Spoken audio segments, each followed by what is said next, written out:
Dear Lord, as we handle these sensitive subjects so close to the Sunday law, as we look at why this is a history of failure for feminism, we ask that you teach us how to view current events, how to view politics. They are so central to the great controversy. May we understand correctly. Please be with us, teach us, guide us, and may we trust you.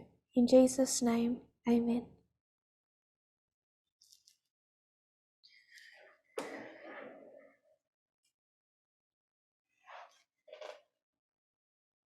I want to start with a little bit of an exercise that I've wanted to do for some time now, but never had willing participants and the forum. So I think we all know what I mean when I say a word association, that game where someone says a word and you have to create a mental picture, and you have to let it be kind of organic. Just hear the word, have a flash of a picture, and then once you have the picture, you're not really allowed to alter it. Do people know what I'm talking about? Does anyone not know what I'm talking about?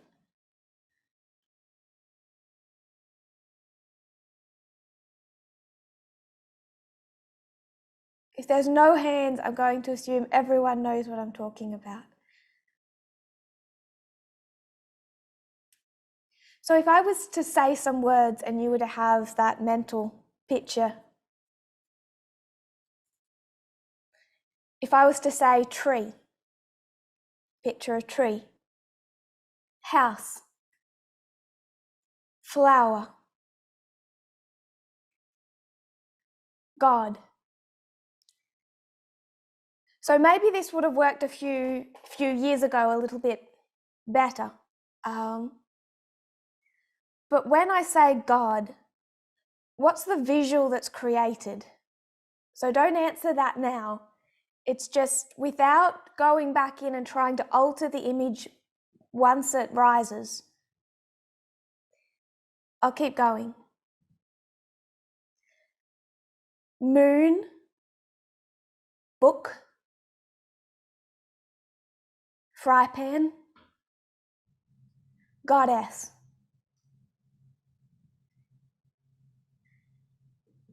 What I've wanted to do is ask people, if you take the mental picture you had when I said God and the mental picture when I said goddess, and you put them side by side in your brain, calculate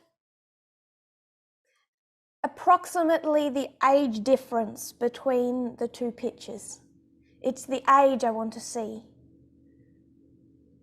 So the picture of God, I'm not saying the Christian God, it could be Thor for all I really care, but just God, and then the mental picture of goddess.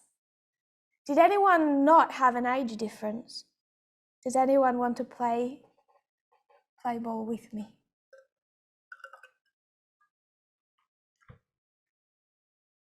Graham. My mind went to, when you said God, a picture of something we've seen from like Desire of Ages, where you get your pictures there of Desire of Ages, this glow around Jesus in a robe. So quite young. And when you said goddess, I had a similar young image of what was like Cleopatra or someone like that.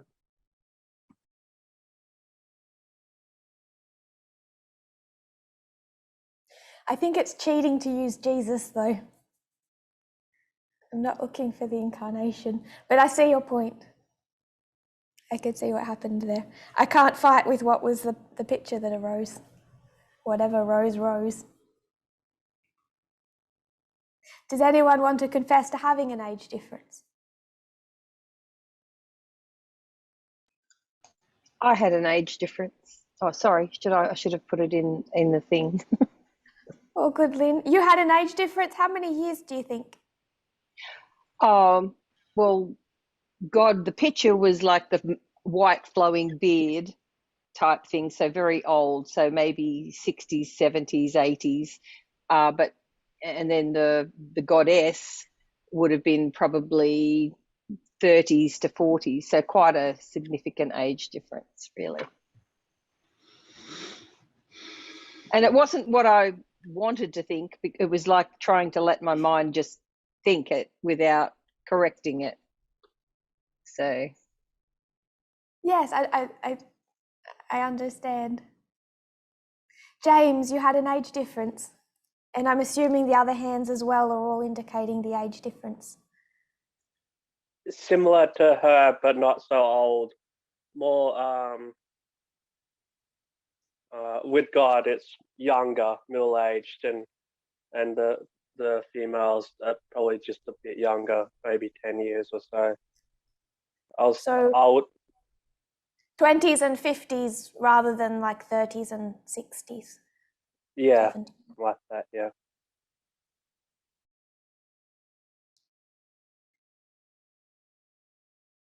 Was that the same for you, Brodie? I think I had about a 50-year age difference in there. Catherine? Yeah, about 50 years for me as well.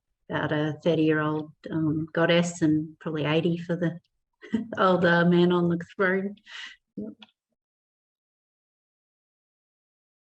Now, obviously, no one did this to me as without a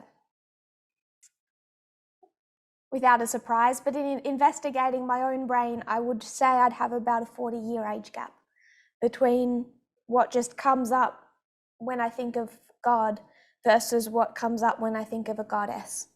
And that's not all Christian based, that's Greek mythology based, that's just cultural.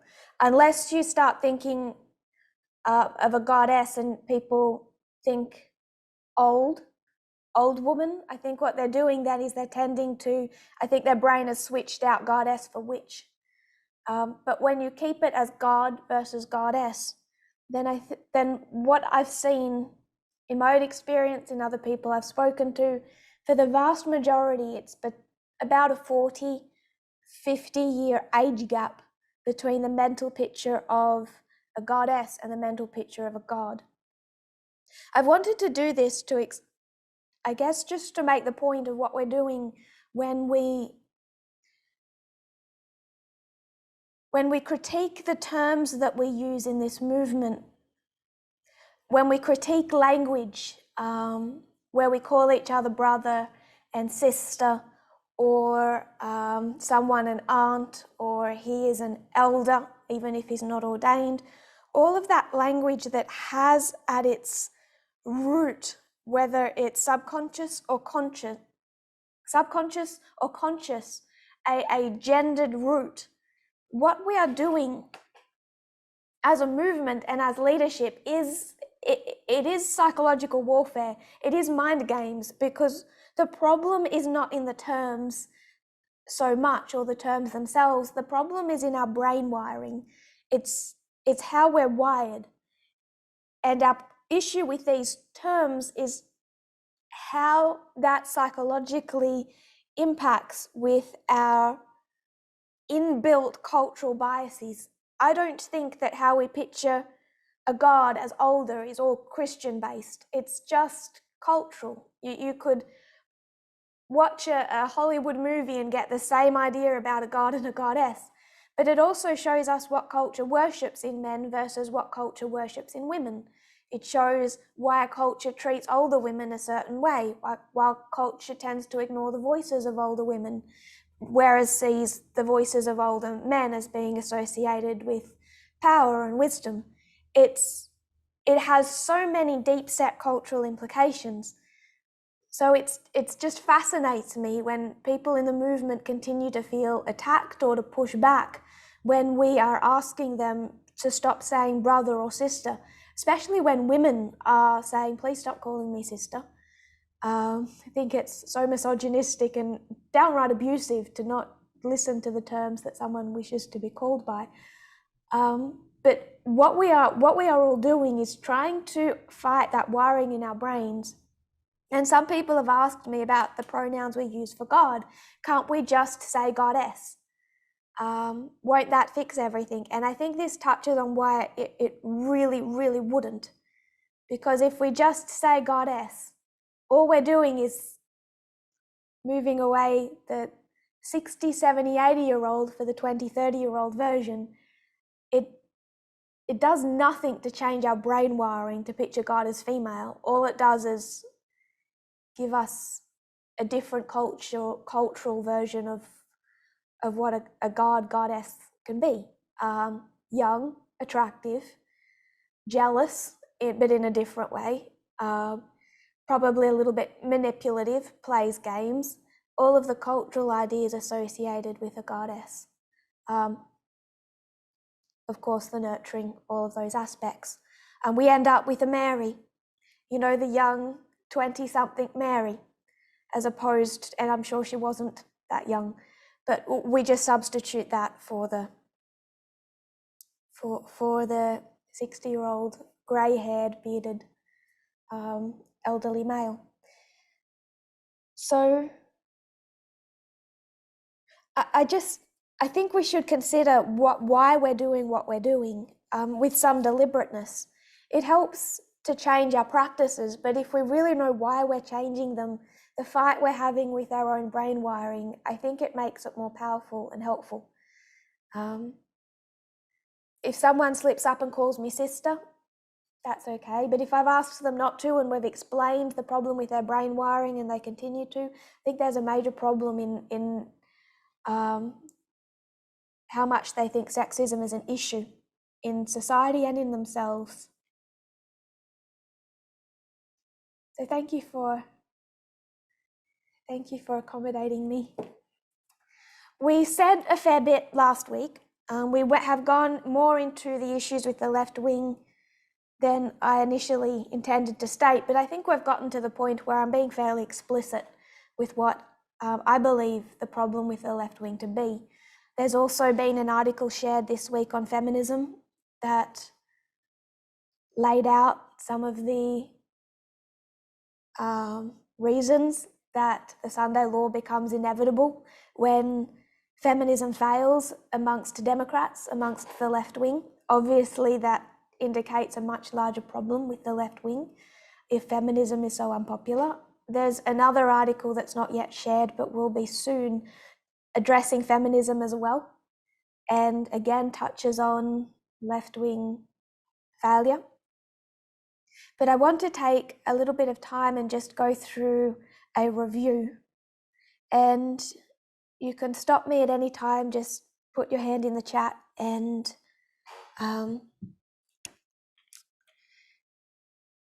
we have kind of moved off on tangents a number of times, and there might be things that we didn't really complete or points you still have questions and thoughts over, and we can stop at any point to discuss those.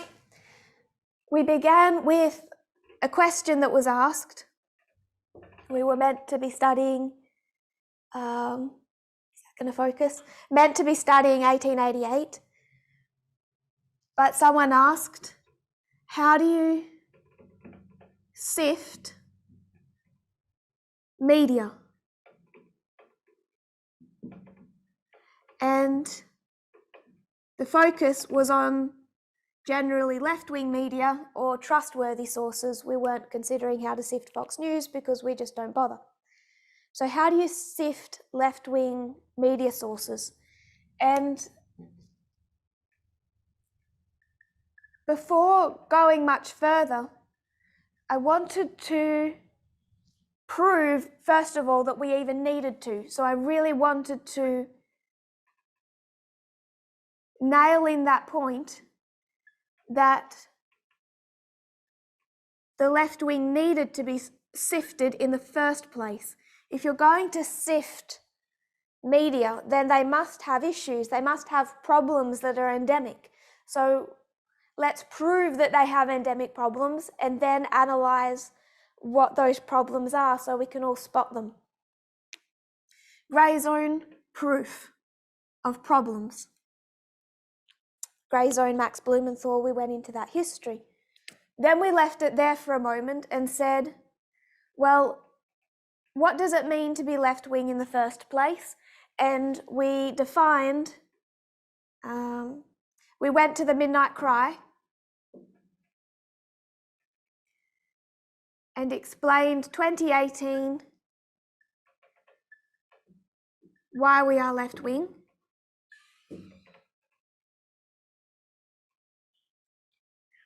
And then we attempted to define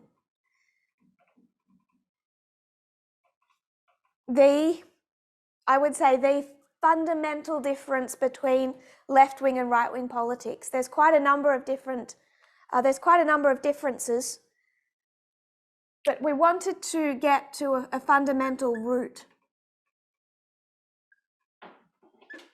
especially when it comes to social policies.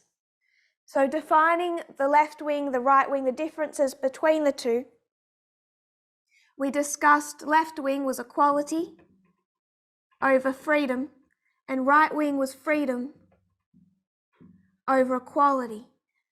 That doesn't easily work internationally if you have a country that doesn't even believe in giving its citizens the basic tenets of freedom. Then it becomes a little bit more complicated. But when you have a country like the United States that has embodied so many principles that prophetically are described as glorious, then you have to see the fight in a little bit more of a subtle way. Freedom is a good thing. It fought for freedom from the British, from the rule of Britain. It's that part of their history is a fight to have freedom in the first place. But through that history, it's become more and more clearly a fight between these two bedrock principles, because when they collide, one has to take precedence over the other. Obviously, we want freedom. You don't want a surveillance state like China has. Obviously, that there are some privacies citizens should have. But they have to have a balance. And then when equality for a group who is marginalized or oppressed comes under threat, then that priority has to supersede over the rest of the population's rights to freedom. And this is what the left wing and the right wing often war over. I don't know, hopefully people watched the what was put on the media broadcast from the New York Times about January 6th. I don't know if you watched that and heard freedom, freedom, freedom, freedom. What is the right wing fighting for? Freedom. We went into detail and gave many examples, the trucker protests, all of these examples to prove what they're fighting for is freedom. I've said it before and I'm going to state this more explicitly and in more detail, I know in the future, but left-wing journalism in general, can slip into the habit of being lazy. And it's so much easier to look at the Canada truckers, find the neo-Nazi flag and say they just want to suppress people of color, they're just white supremacists, neo-Nazis, and leave it that simply. And there are people there who, the vast majority are very much not, but they're fighting for freedom. If we can't see what that fight is fundamentally over, then we can't really see why or how we disagree with them. And if you can't see what you're disagreeing with, you come into danger of ending up on the same side. I think that's why so many Democrats watch Tucker Carlson. They aren't actually even able to pick up on what he's saying because it's not so explicit as I think we've been led to believe. So seeing the battle between equality, freedom, freedom and equality, and we used a Supreme Court case to really prove that, to give one example out of many, and that's Masterpiece Cake Shop.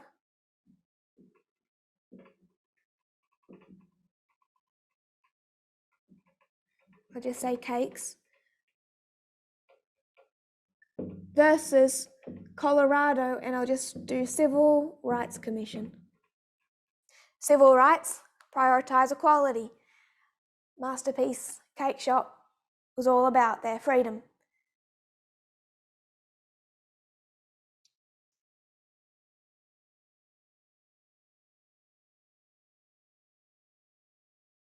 I had a quote, but I don't think I'm going to find it.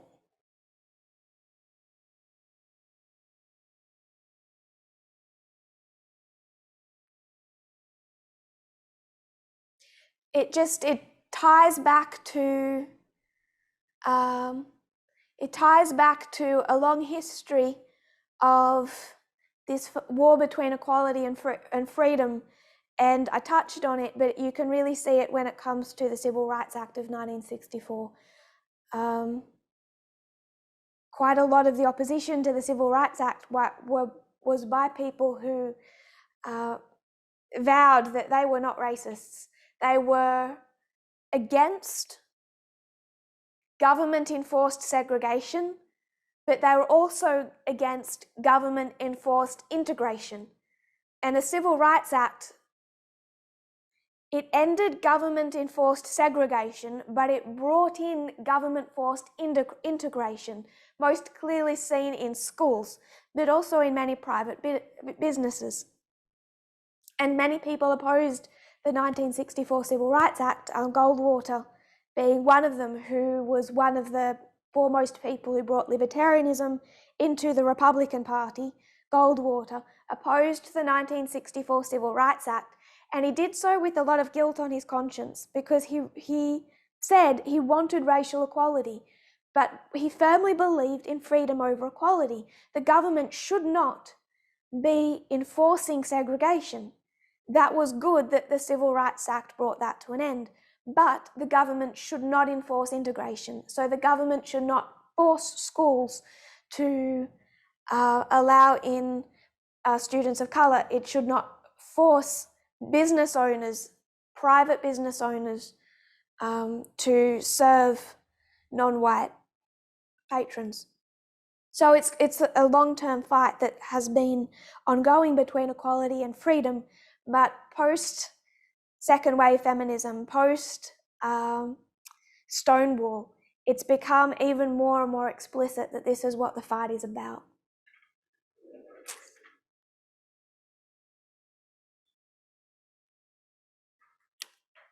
Then we went to Max, and he symbolizes a large part of that right-wing, even far-right ideology that is so popular today. And we looked at the statistics of how unpopular feminism is. It's being replaced by something. And there's this popular, very much popular trinity, especially among young men, but it is, as I've said before, it's a younger demographic, and it's that trinity. We asked, what happens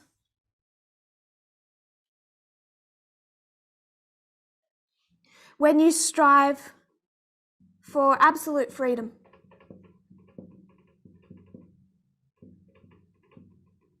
We looked at the Vox article and the Trinity.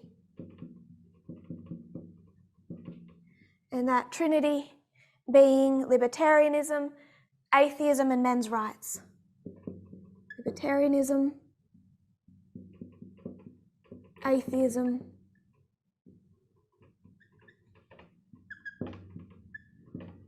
men's rights, opposition to feminism. We haven't touched on the third one so much, but we've touched on the first and the second, and it was here that we went into libertarianism. Let's look at more pure freedom. You might notice a shift in our classes. When we were doing all this, we were looking very much at domestic policy. But as we moved toward the left wing to see the problems with the left wing, we started to look more at foreign policy. How do they handle Syria? How do they handle Russia? How do they handle China? How do they handle Libya? that isn't because those issues are separate. They're very much overlapping. It's just been easier to see. It's easier to see libertarianism if you look at domestic policy. It's easier to see the problems with the left wing and the views of the grey zone if you look at foreign policy. But all of these issues interconnect. It's not as if you have domestic policy and foreign policy. They're all really very much interconnected. So I wanted to actually stop here and just make a couple of observations about libertarianism. Libertarianism as that beautiful picture that if a society that does have problems with equality, that it does mistreat portions of the population, take a society that is sexist, that's patriarchal, libertarianism sells the idea, and I'll take it how members or former members of the movement sold this idea.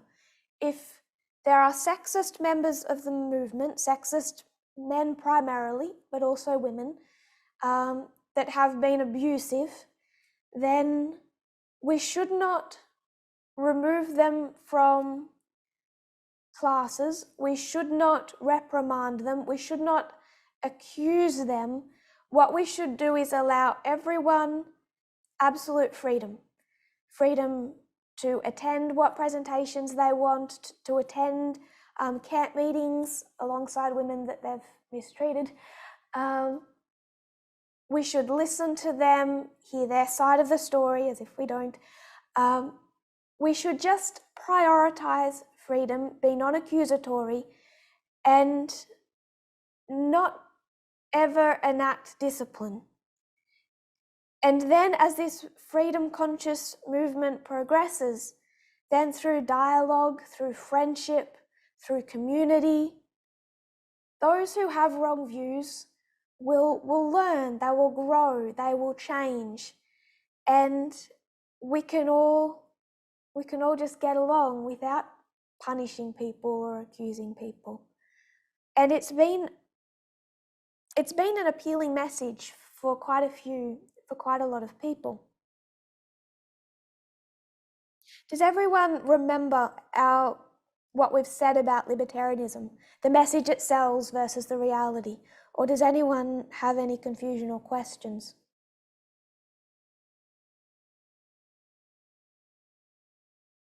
We're not quite done with libertarianism because we're going to come back to it when we discuss the paleo versus neoconservatism. But I just wanted us to remember that picture it sells that is so appealing, and it appeals to me. It sounds beautiful until you look at human nature and reality. But I wanted us to take that picture, which we've discussed libertarianism domestically, and in the context of the Civil Rights Act and the idea that the government shouldn't force segregation or force integration, but just create a free country where everyone can discriminate or not discriminate as they like, and then you'll create social change through working together and dialoguing. Let's take that, what we have discussed domestically, and consider it internationally. How does that then work with international foreign policy? And I'm not saying that a libertarian would necessarily take this foreign policy position. There's quite a spectrum. But I think there's a few things that we can learn when we picture that nice image and take it to foreign policy. And I wanted us to consider Germany's example.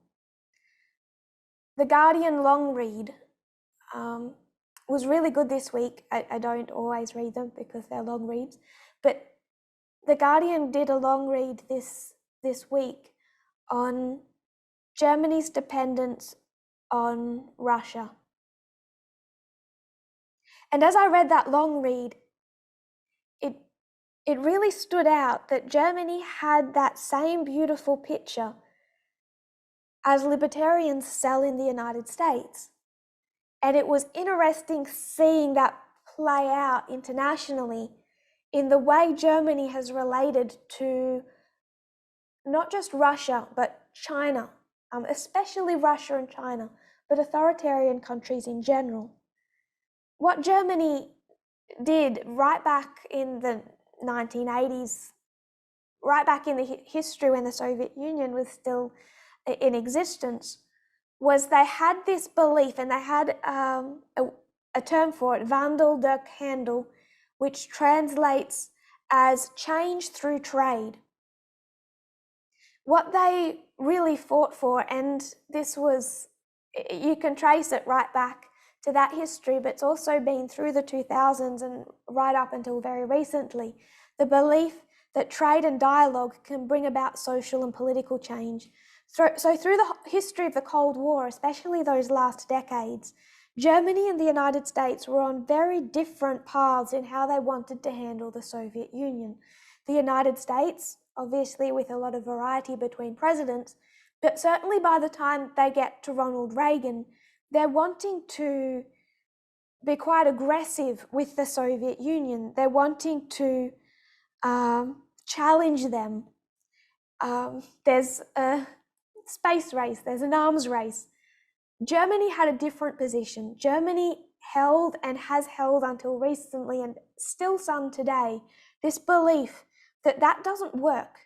And you can change authoritarian countries, abusive countries, through stepping back, letting them operate how they want to operate in the abusive fashion they want to operate, but through trade and dialogue, bringing them into the global economy, bringing them into closer into integration. That through that you will bring about social change. And there's a couple of reasons that Germany had that, took that position. I'm focusing on Russia, but if I use, this is a quote from the Carnegie Endowment, Germany's strategic grey zone with China. They say, like other Western democracies, including the United States, Germany was convinced that China's authoritarian politics would morph into a free, open, and more democratic system through ever-tightening economic ties. So we don't punish them, we don't sanction them, we don't build up our own arms, we don't intervene, we don't tell them off internationally, we bring them in, we communicate, we make our ties closer. And this is all analysed in this latest Guardian's long read. And I just want to read a little of it. I will ask the question and I'll come back to it in a moment. Why do you think Germany had that position? Why do you think that they were so nervous to accuse another country? Quoting, how did Germany end up making such a blunder?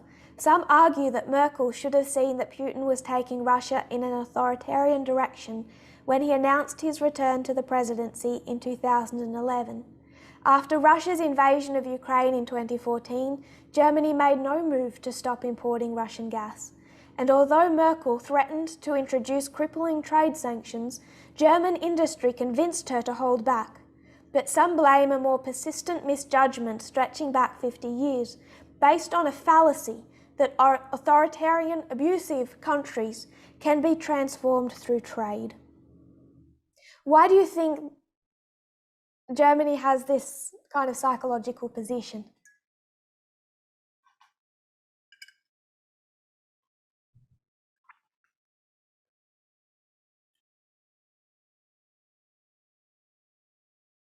Graham.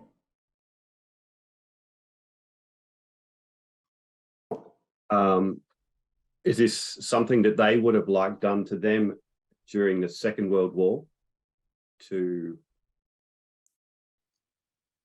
come at it from a different way other than from discipline? Is that what you're getting at?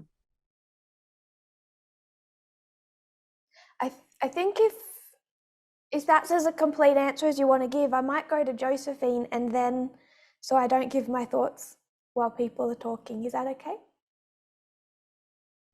Yes, of I'll course. take everyone's feedback. Thanks. Josephine. I think it's because of the position they took in the World War. they were very aggressive. So now they want to sit back and dialogue instead of, attacking.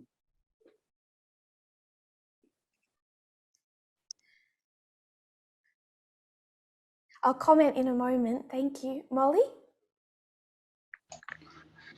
I think it's because they had a very bad experience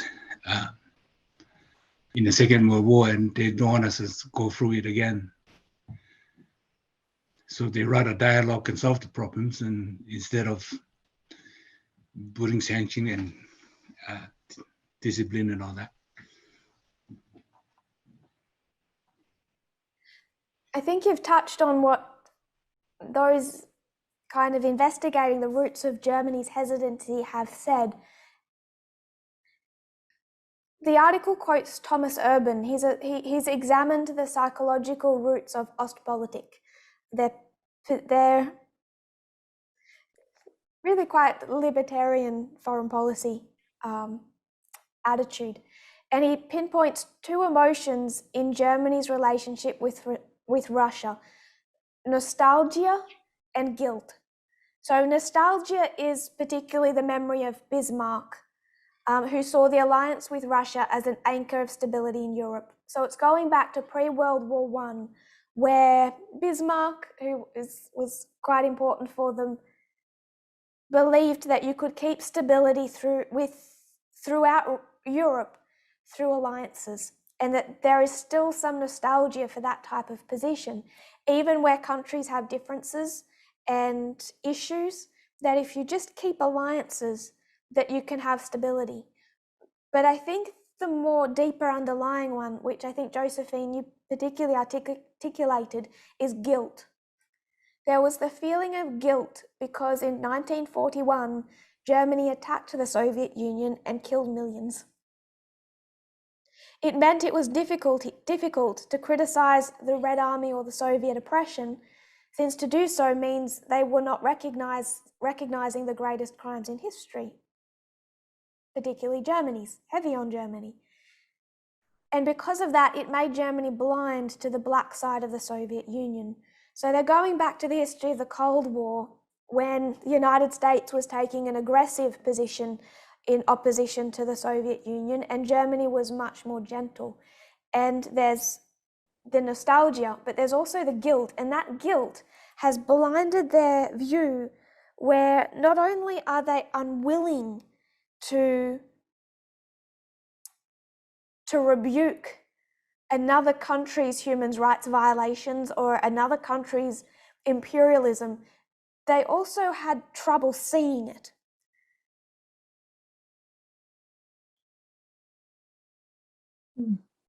Interesting. And they say how this has helped Putin's propaganda, because Russia doesn't, overall, the vast majority of it, doesn't have guilt for Stalin. They have rewritten their history. Stalin was a hero. The Soviet Union stopped Nazi Germany. Putin wants to take all the credit of that for Russia, the fatherland. The Soviet Union killed millions. But because Germany has carried the guilt of World War II, and the Soviet Union has not carried, especially Russia today, culturally, I know there are individuals who see things differently, and many of those individuals have fled the country now. But as a country, they don't carry guilt for the history of Stalin, the history of the Soviet Union. That is what was worst in that history has been heavily rewritten. But Germany's different. They haven't rewritten their history. Instead, they've created pillars to it, memorials to it. They've taught it at their schools. And that's a good thing. That's what the United States is needing to do with its own history. You need to remember it. There needs to be a sense of cultural guilt of what has taken place in the past, because it's impacting the present, because you don't want it to happen again. An arrangement that began as a peacetime opening to a former foe, so how Germany kind of opened up to Russia has turned into an instrument of aggression. Germany is now funding Russia's war.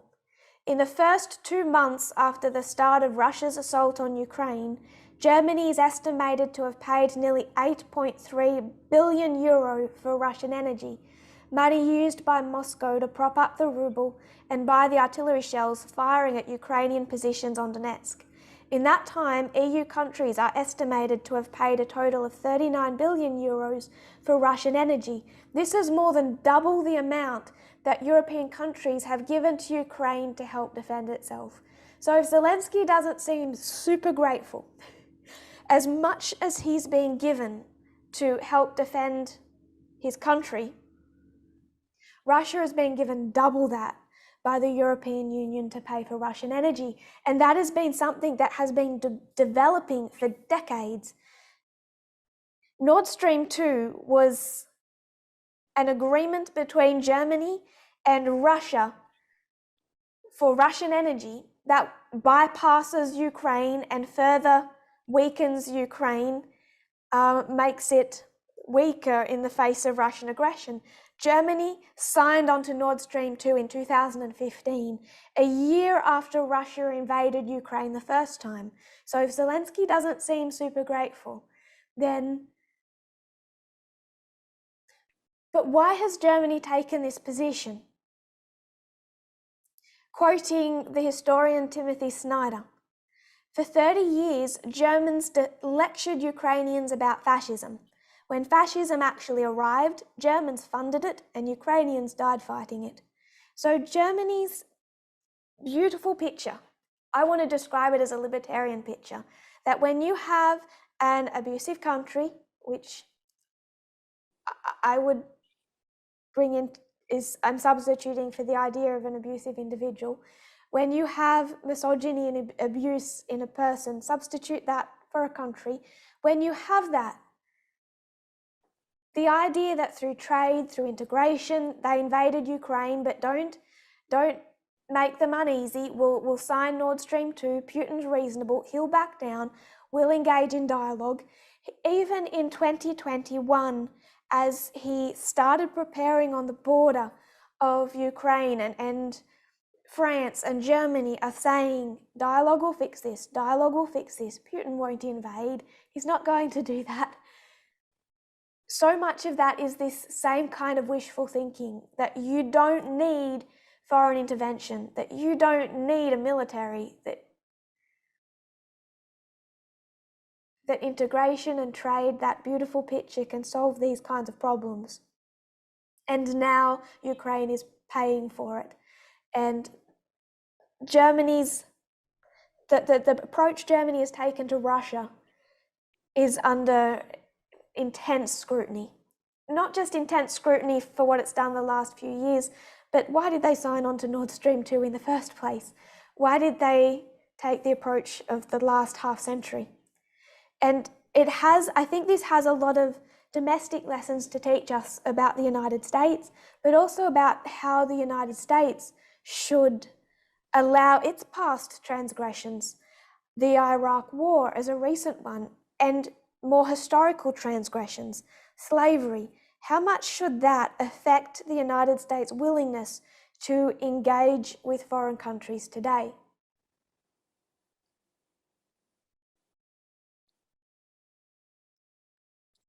I saw a little bit of Max Blumenthal speaking on the Grey Zone, and he was attacking US restrictions on Chinese imports. And the very beginning of his attack against the US restrictions on Chinese imports, he began by reminding everyone that the date he was doing this video was the anniversary of the United States invasion of Iraq, and the hypocrisy of the United States to take a hardline approach with China over China's mistakes, even though he denies that China has mistakes, but a hardline approach with China when they invaded Iraq. And this type of whataboutism gets brought into this left-wing, right-wing, isolationist, interventionalist argument in the United States. And I think we should look to Germany to kind of unite the three different topics we've been discussing: libertarianism domestically, the beautiful picture versus the reality,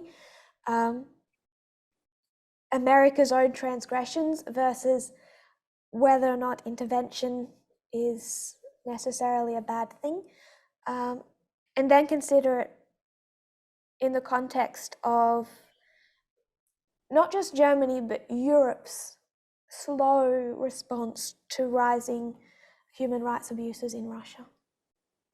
Does anyone have any thoughts or questions so far?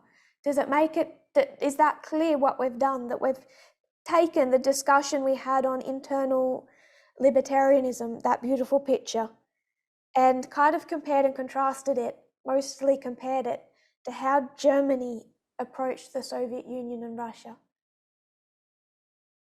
Does that make sense? I see some nodding and no one is shaking their head so far, so that's okay. I think it's an interesting lesson because we're dealing with, when you deal with the left wing, so much of it is also touching on foreign policy, and so much is opposed to US interventionalism. And I've been asking the question, is that necessarily progressive? Is it right for America's guilt over Iraq to prevent it from intervening today? And is that intervention necessarily neo-imperialism, new imperialism? There was a third article that I wanted to share on exactly this point. It was to be the third of the kind of third addition to the last two I've already shared. And it was about progressives in the United States and their hesitancy to defend Ukraine. It says, acknowledging the United States' failings doesn't mean ignoring Russian imperialism. The point he was trying to make in this article was that we can acknowledge the United States' failings, but that shouldn't necessarily stop intervention today. It's not that simple.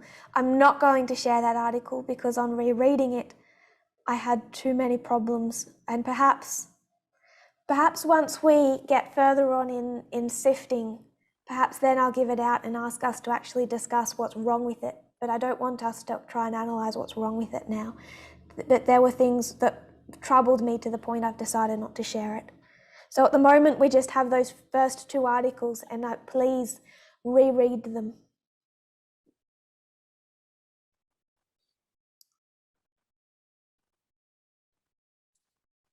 So I wanted to touch on Germany when we discussed libertarianism, because domestic and foreign policy are in many ways overlapping.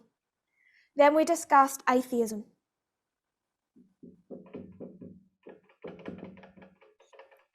How it is disproportionately found in the far right. So of the Trinity doctrine, we discussed libertarianism and we discussed atheism. And by the time we'd done that, we'd made the first point that I wanted to make to help us unpack the left wing's problems. And that was, first point, that it is not church and state that are the problem, but instead it's culture.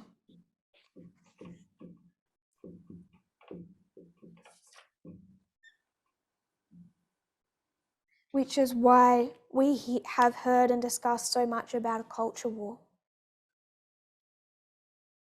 We made a kind of secondary additional point to that, where we said if it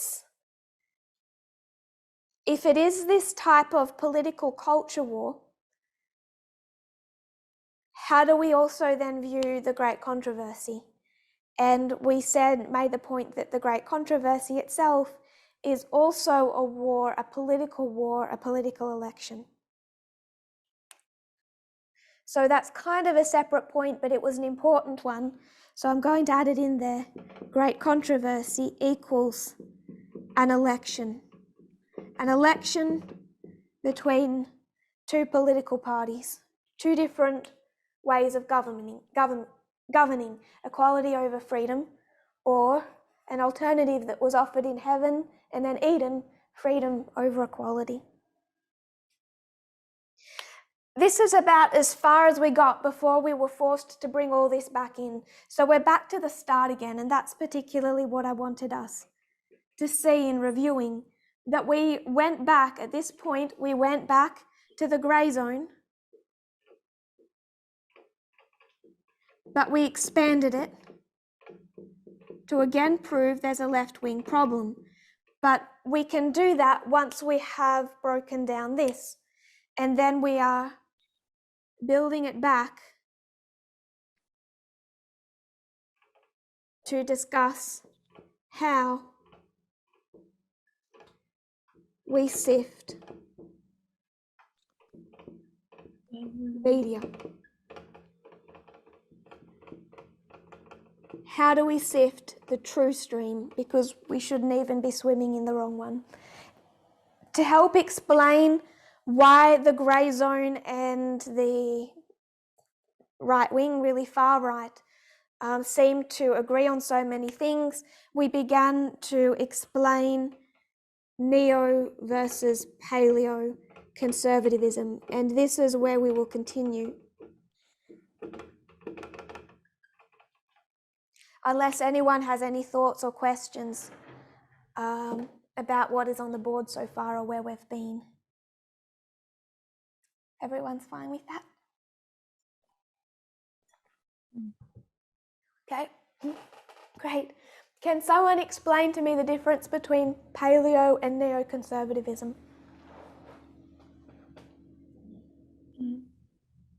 Old and new. Yeah.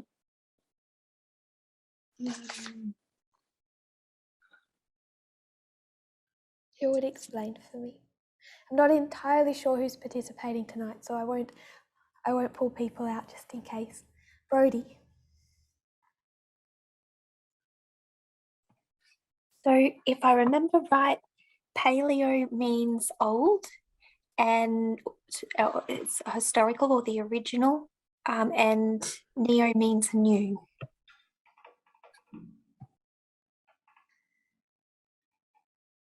So paleo is old.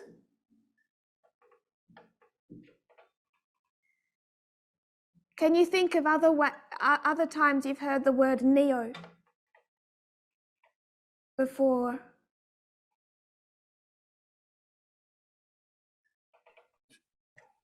I think I have a mental blank. There'll be obvious ones. The minute I asked you that, I knew you would, because that's what I would do. My brain shuts down when I have those kinds of questions. Do you have anything else to add there? No. Brendan.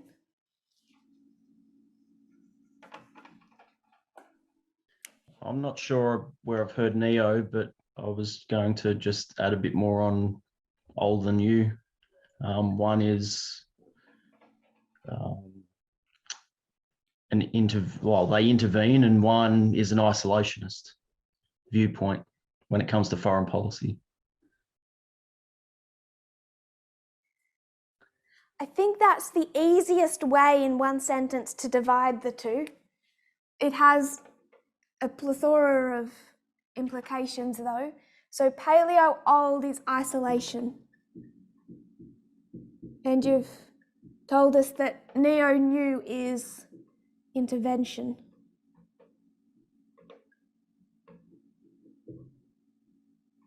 And obviously we don't believe that all intervention is neoconservative, but I'll keep it like that for now. Anything else, Brendan?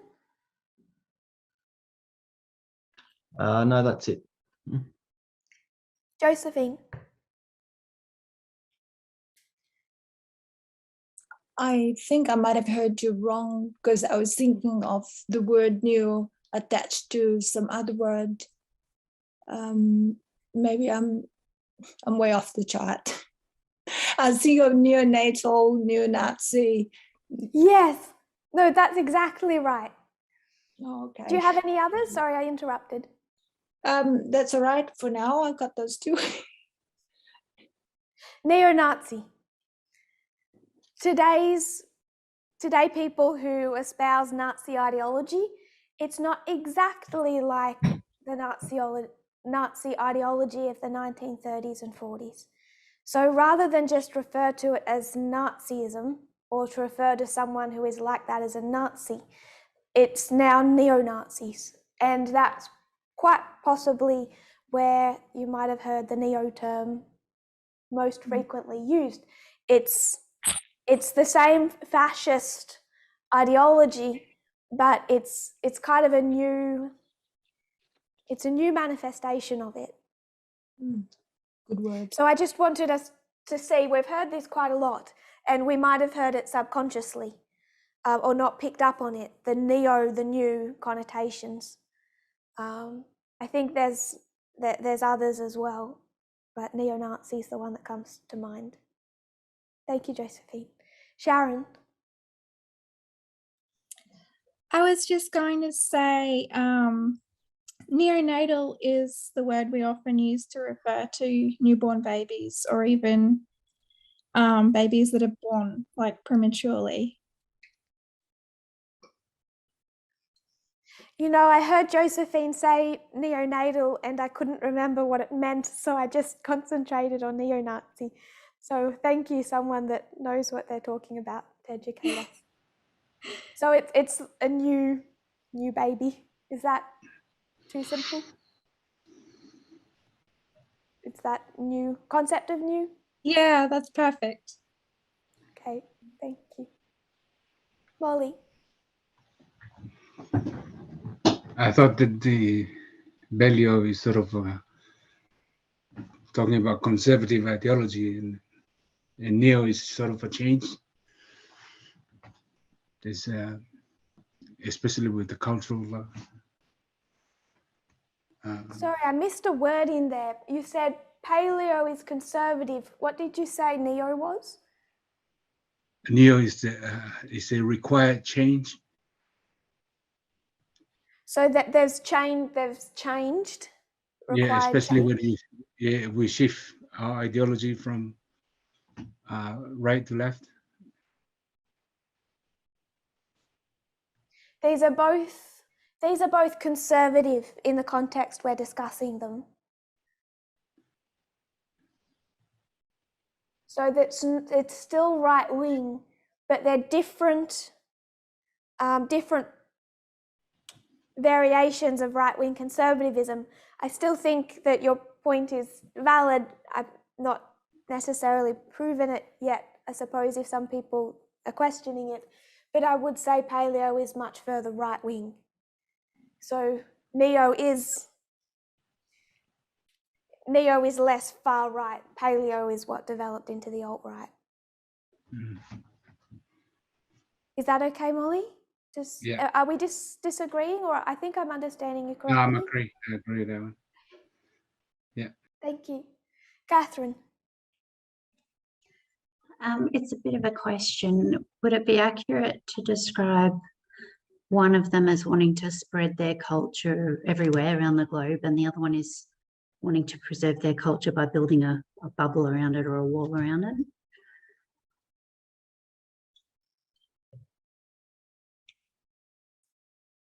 I'm not sure about the spreading culture so much, because I think that there's a certain amount that should be spread.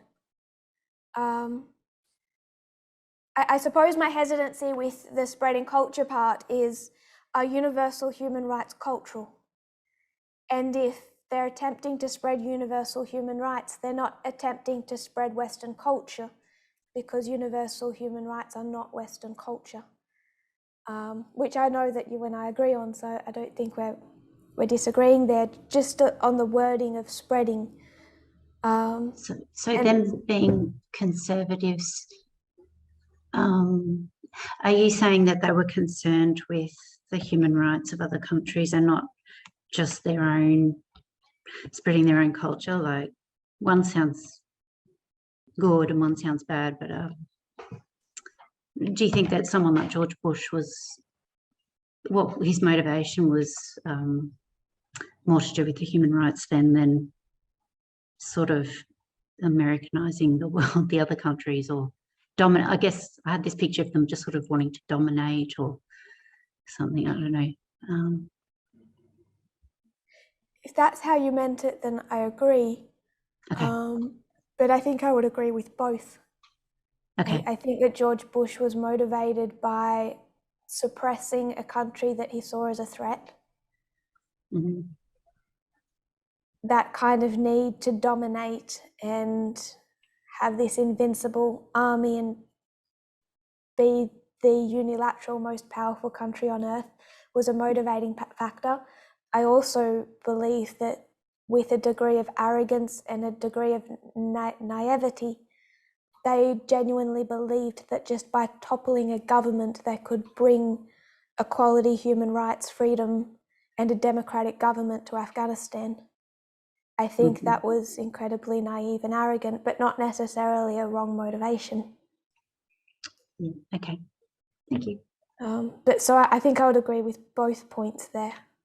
The problem is that if we look at Afghanistan as radical feminists, the misogyny in society in Afghanistan is easily seen through the Taliban, but it's actually cultural. I shared an article to prove that point. Again, I've been trying to nail culture and the universality of misogyny in culture for a long time. I shared an article on the media broadcast around August last year of a woman who had worked for years in Afghanistan to fight for the rights, in basic rights of women. And her point was the Taliban is terrible, but life without the Taliban was terrible too, because the misogyny is cultural. And the United States could not just go in and overthrow the Taliban because what they're fighting would be fighting in the United States, in Afghanistan, is culture. But they're not, I don't think that's imposing Western culture on Afghanistan. What it should be about, if their motivations were pure, and I'm sure they weren't, would be about universal human rights. What do you do when you have a country that is committing horrific human rights violations? So I'm sorry, I think, Catherine, we agree, but I got off on a tangent. My brain went off. I can't remember. Can you repeat yourself, Catherine? Okay, I said, the way I said it was, could we frame it as one of them is one of those groups, so paleo, they're wanting to put a bubble around their culture, protect their culture, put a wall around, and they're kind of trying to preserve their own culture and don't, let the rest of the world, we don't care. And the Neo one would have, I said, could we say that they wanted to, their culture was still top to them, but they wanted to spread it around the world? Could we phrase it like that? I think you've pinpointed paleo quite well. It's that bubble around culture. It's the preservation of it. So yes, I think so. Brendan? I hope I can explain this question well enough. Just in what you're talking with Catherine there, you've got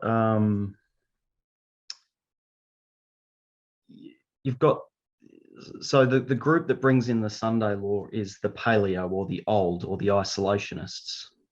And when we go back to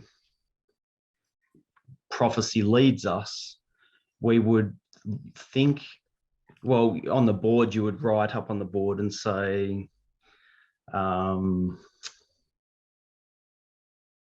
what am I-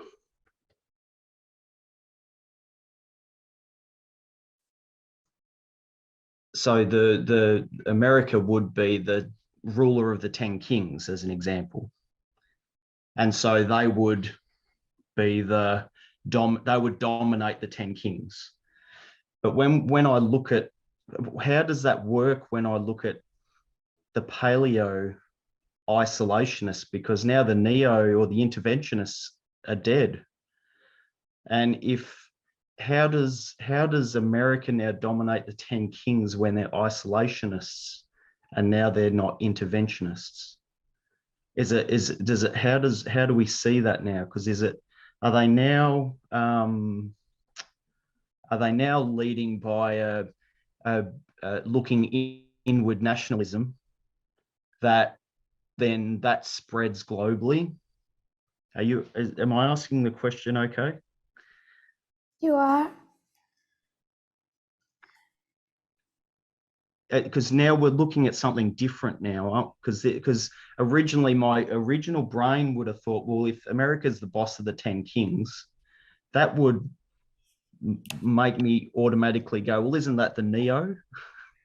They're the interventionists, they're forcing the 10 kings. But now I've got the Sunday law is being driven by isolationists. So they're inward looking, they're not really caring what's happening to the 10 kings. Am I saying that correctly? You are. I think that I'd like to give a bit of a history of paleoconservatism and discuss it a little bit more before answering, though. Because part of the reason we're doing that is to assess the left wing, and the parts of the left wing that I have the most problems with, where the problems are most explicit, are very much, it's not the isolationists of the paleoconservative, but it's the hatred and the fear of colonialism that makes them also quite isolationist. And that was not Hillary Clinton. And Hillary Clinton was, if not the entirety of the solution, she was to a large extent the start of it. And she's the Clinton of Benghazi. She's not isolationist. So I think the discussion of isolationism and the motivations behind the different groups would probably need discussing before answering that question. I don't think all intervention is about domination in that way. Motivations have become important. So if you don't mind, we'll come back to that, but I'll give a bit of history first. Josephine, sure. Thank you.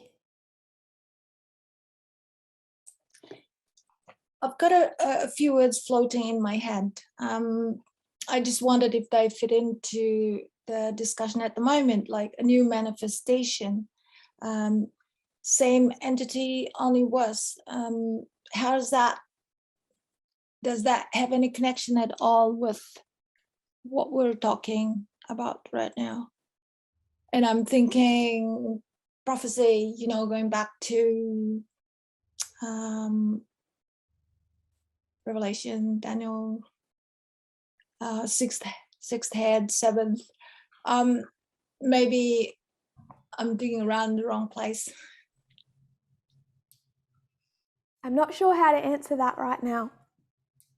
I can say it's a new manifestation of conservatism, but it's always been there. And I think, but sometimes it's just what was there before bubbling up again. Isn't that kind of the point? It has a deadly wound and death and it comes back. I think that's worth considering when we look back at Millerite history, and if this is the world today,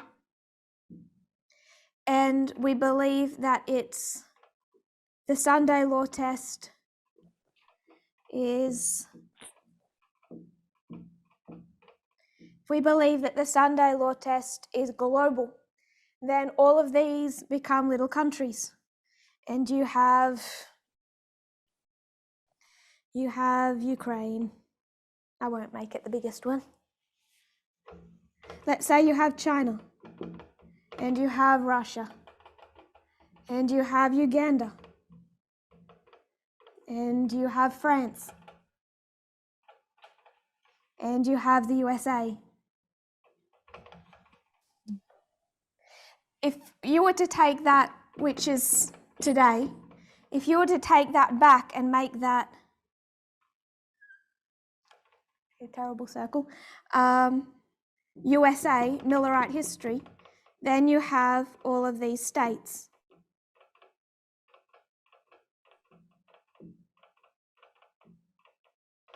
And you would have Texas and Mississippi, and you would have New York, and I don't think Washington gets state status, but you would have the seat of government.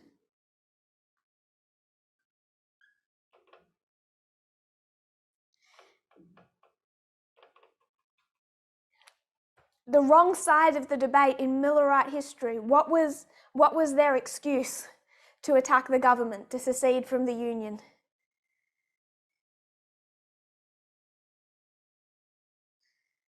How did they see the government versus their freedoms?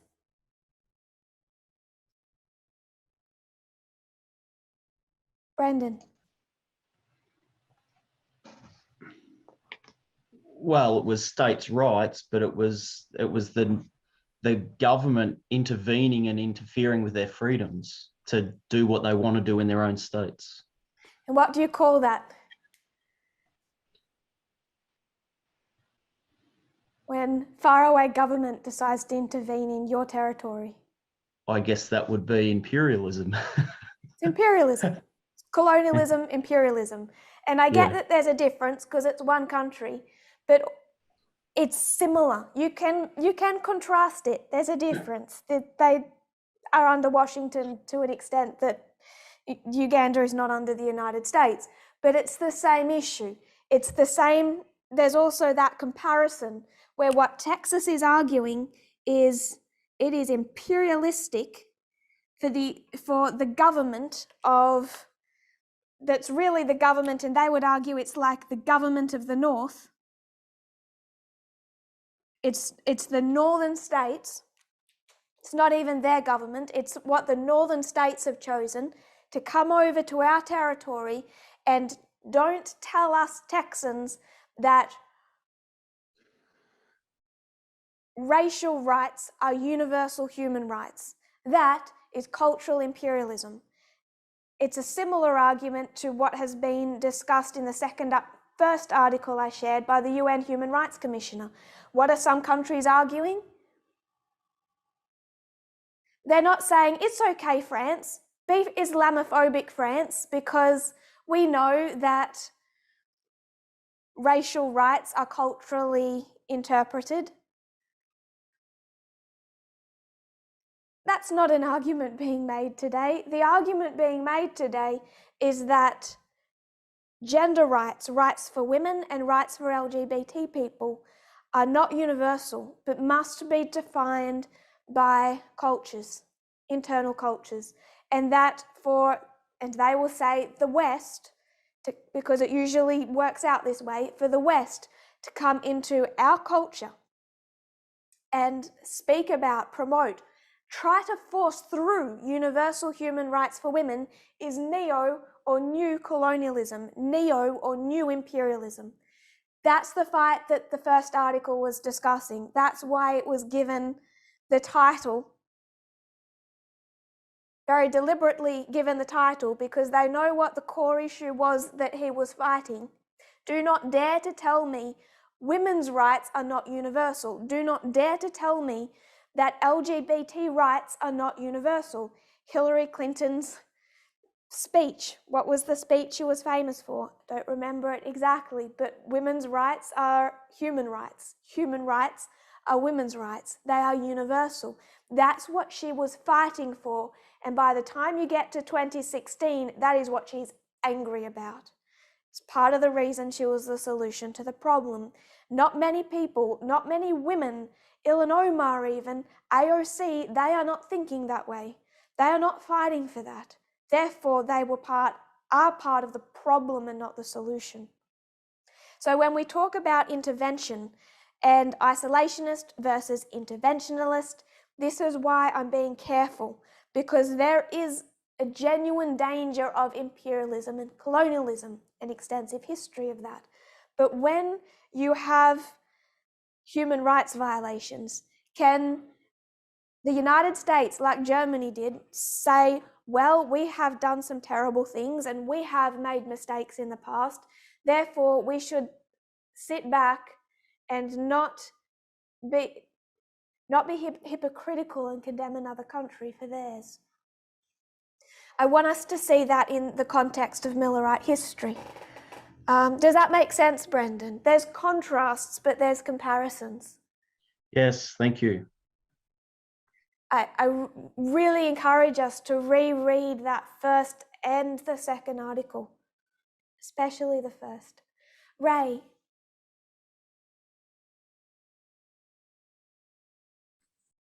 I was just gonna say basically the same thing that Brendan did. Your hand went up at the same time, so I wondered. Is there anything you want to add on to that? The thing I was going to say was they would have compared the government to the King of England, that sort of. Yes. Yeah.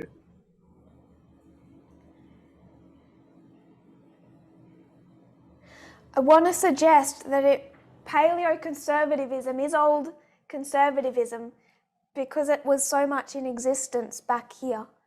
It was very much the government of the South. The government of Lincoln frightened the South so much because it was a change from what they had had before. Old conservatism is isolationism and states' rights, which is just an internal pocket of isolationism. What did the United States do the minute their revolution ended and all of a sudden France needed help? What was their position? Sorry, we're isolationist. Deal with it yourself, France. That is, while there was differences of opinions, the majority of that early history of the United States was more isolationist than what you find in a neoconservative today, I would suggest.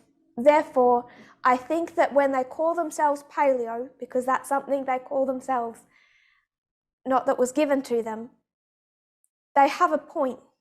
I think that they have a point, that they are the older and more original form of conservatism. In opposition to Lincoln, as flawed as he was. Graham. My question goes back to a little bit to 15 minutes ago. Does the intervention by God and Jesus in heaven of the revolt of Lucifer, and also then coming down to earth and intervening there and changing the culture of that place, become a prophetic model for us?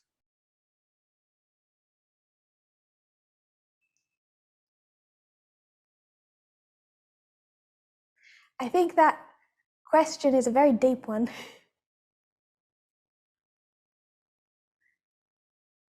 It depends, I think, if we see it as a separate country in a way, but I certainly don't think that God has been anything approaching isolationist or anything approaching libertarian.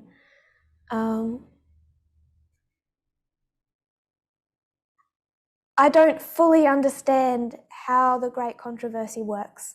I think that we are piece by piece seeing behind the curtain and unpacking it.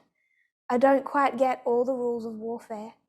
I see that this country, this earth as a whole, voted for one government, for a freedom over equality model that Adam and Eve voted for.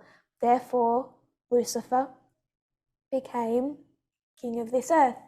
It was his governmental model that was going to rule.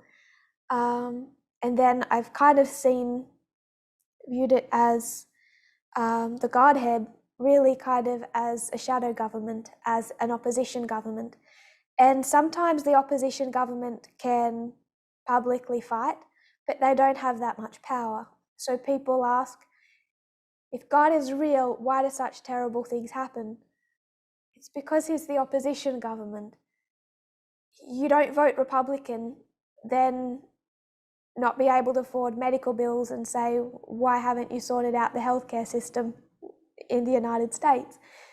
They can't do very much. So I don't understand all of how the Great Controversy works. But as we get deeper into some of these subjects, a lot makes more sense. I think I've predominantly viewed it as it really, rather than God being of a separate government, the Godhead having or of a separate country, that they are part of this country, but the opposition government. Perhaps there's another way, another parable to look at it though, that would go into this. I think it's too deep a question for me to want to comment without thinking of it more though. Is that okay? Yes, thank you. I do think that we can understand, even just in understanding World War I and World War II as the moves of the current government in office, why horrific things have happened, and under whose leadership those horrific things have taken place, and questioned that under a government where God does believe in freedom, equality over freedom, but still believes in freedom, that when Adam and Eve and the majority of this planet vote for that type of government, when and how can God intervene, and when and how can he not? So I'll just give a couple of, a couple of points, and then we will close for time. I just wanted to give a little bit of history of paleo versus neoconservatism. And as we've done, coming back to this model, it's old. It's not a new concept, but it has become much clearer that there are these two sides, and it's not all neat. Some people straddle both. Some people are 75% paleo, 25% neo. It's always been that way. But if we were to do just a little bit more of a recent history, going right back to the 1920s, leading up to and then into the 1920s, you had these two sides versus expansion, progressivism, and a more isolationist, anti-immigration approach.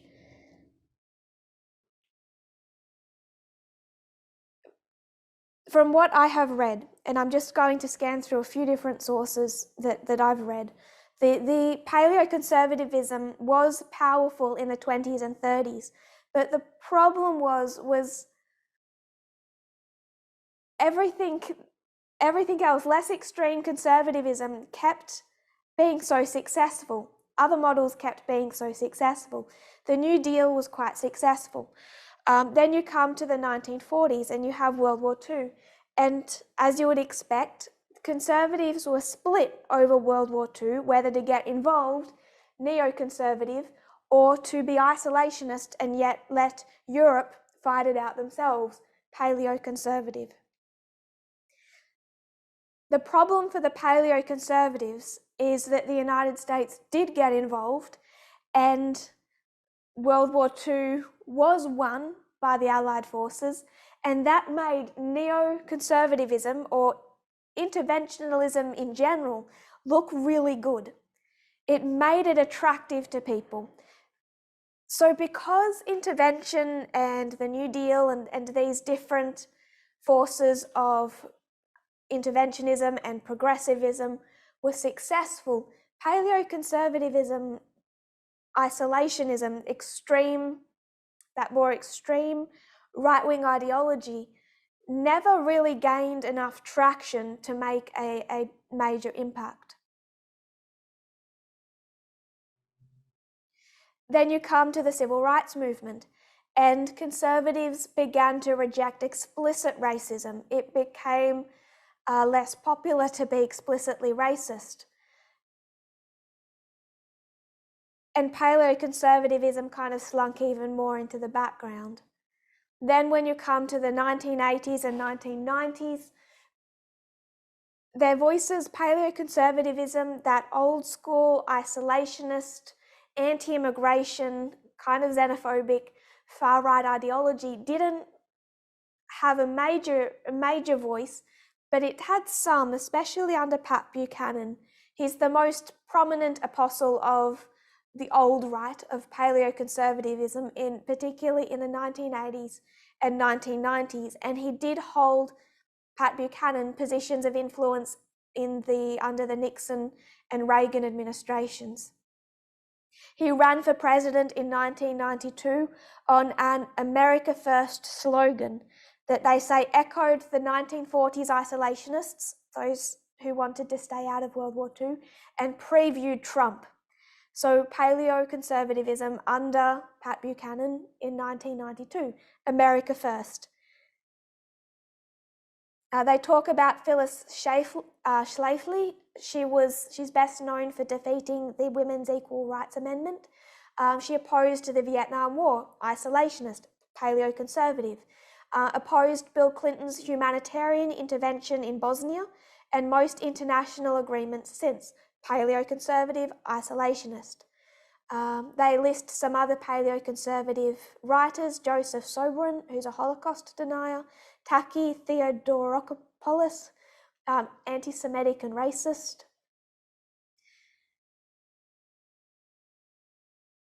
But also, by the time you get into the 1990s, paleoconservatism, even though it's quiet, it's started to become a little bit more popular. So if we were to trace the 1940s, Neo really has a lot of influence here because World War II, and it made intervention look good. It took down Hitler. Then you come to, I'll skip a lot of history, but you come to 1989. And between World War II and 1989, you have the Cold War. And neoconservatism, interventionalism is quite popular through that history. Even paleoconservatives and even libertarians kind of took the position, okay, isolationist except for against the Soviet Union, because they're just so dangerous and they're so bad, we need to fight them. So it was, even paleoconservatism here was particularly kind of limited. But 1989, the Soviet Union falls. And what is left really to intervene in now? What great big threat do neoconservatives have that they have as a type of excuse to intervene in the world? And they say that around here, you can kind of see, you can see the foreshadowing of the rise of paleoconservatism.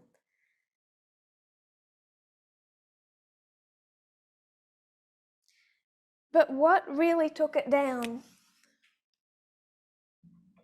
was you had 9/11, and then you had 2003, and you had the Iraq War.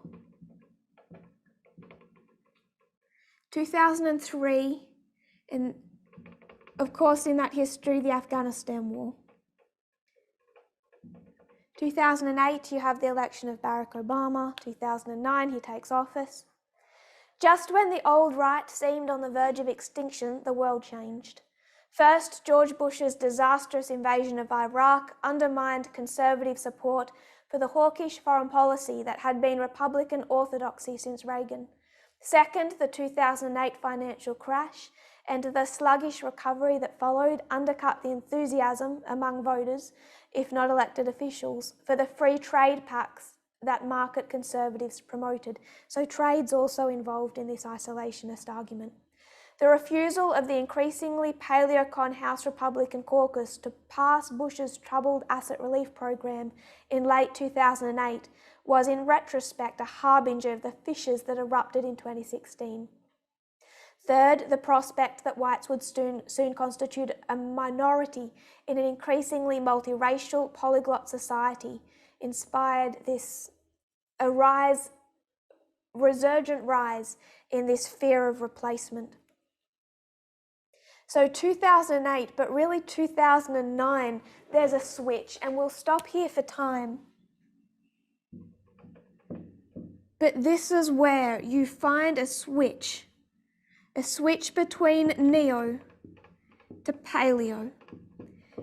And much of what we've discussed in the past, talking about the Monroe Doctrine,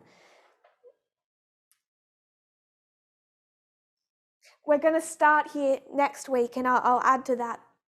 But much of what we've spoken about really fits into this history, 1989 to 2009. That's when it was under neoconservatism. George Bush and his war hawks, that entire system of type of Republican government really died a death in 2009, and that is a prophetic marker. It's the increase of knowledge before the Sunday Law for a reason, an increase of knowledge before 2014. It is for the line of the priests, 2019, what 2019 is for the line of the 144,000. It's a significant marker. And what you're seeing is a change in the conservative movement between neocon and paleocon. And paleocon is where the deepest, darkest threat lies. It's paleoconservatism that gave birth in 2009 to the alt-right. The alt-right came directly out of paleoconservatism, and they pin its beginning to 2009.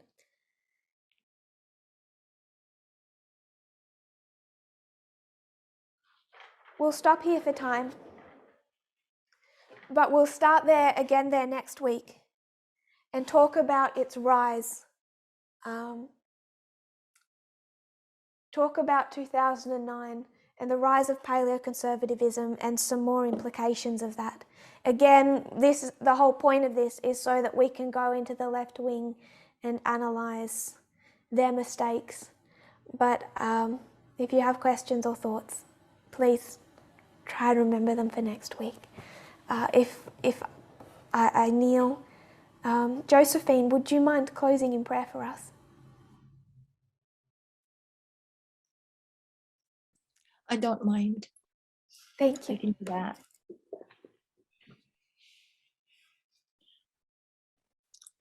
Gracious Lord, we thank you so much for the Sabbath day.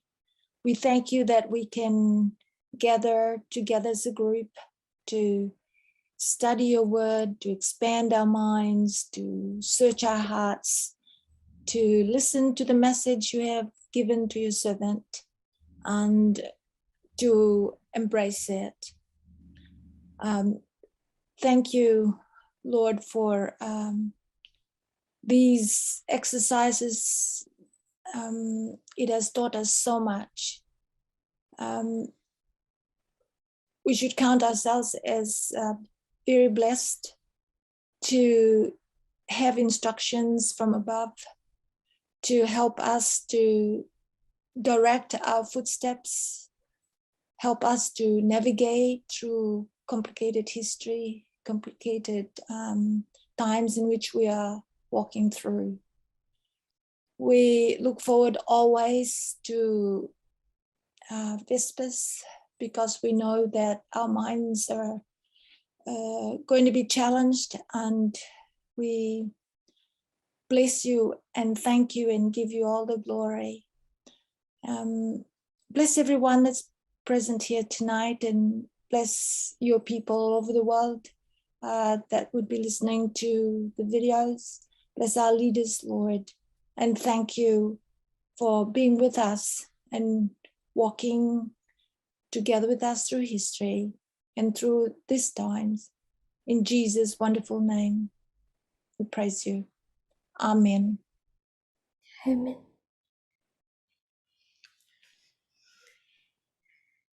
Just one thought before we close, I guess a question to think of during the week.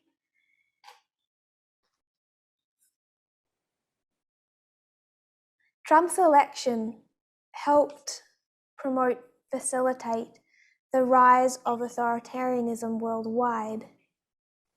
It wasn't the cause of it or the sole cause of it.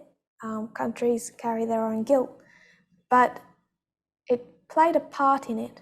So if Trump is predominantly paleoconservative, which he is, how come his election